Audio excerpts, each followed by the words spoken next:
thanks for joining me again. I'm Leeann from Propedia. Today we'll be discussing about how the impact of interest rate hikes can be reduced. As announced by the Fed, interest rates are expected to undergo 3 to 6 hikes this year. Some banks have also suspended fixed-rate home loan packages. If you are a buyer looking to purchase a property this year and would like to know how the impact of interest rate hikes can be reduced, stay with me till the end of the video. Now, many people may not realize that the total debt servicing ratio component in your housing loan already takes into account an interest rate of 3.5% for residential properties. This TDSR refers to the portion of a borrower's gross monthly income that goes towards repaying the monthly debt obligations, and this will include your property loan, your car loan, etc. This was designed by the MAS to cushion the impact of rising interest rates, as well as to prevent over-leveraging. Now, a quick calculation on how the interest rates will impact your monthly mortgage. If you are holding a 1 mil loan and if the interest rate moves from the current 1.5 to 2.5%, your monthly interest payable will increase by $500. And if you are holding a 2 mil loan, it will increase by about $1,000.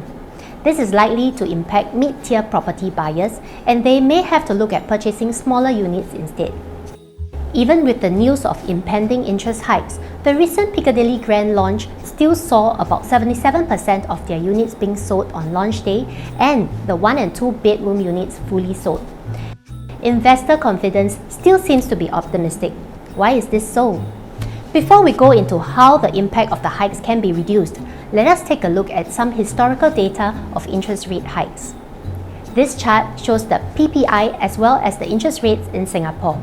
You will notice interest rates hikes in 2006 and 2019. Both rounds, we saw that the PPI continued to inch upwards. Now, let us compare the difference in the payment schemes between resale and new launch and how this can help you as a buyer amidst the interest hikes. For resale properties, let's say you're taking into account a resale property price of about 1.2 mil, taking into account a 900,000 loan across 30 years. This will mean that for every 1% increase in interest, there will be an increase in interest payable by about $800.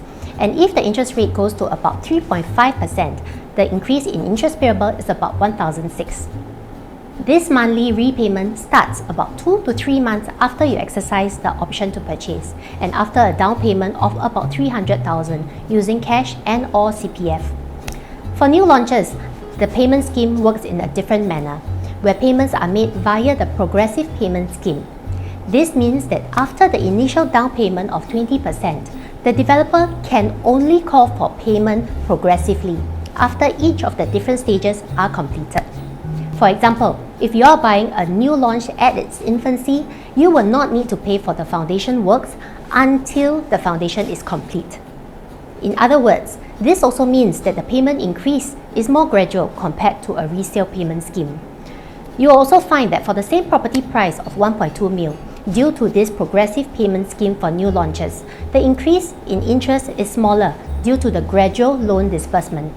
You can see that the increase in interest payable ranges from $100 to $1,005, and this happens gradually across a construction period of about 3 years. This may help cushion the impact of interest rate hikes as a buyer. I hope this video was useful for you. If you need any assistance planning your property portfolio, feel free to PM me. Once again, this is Leeann. I'll see you in my next video. Cheers!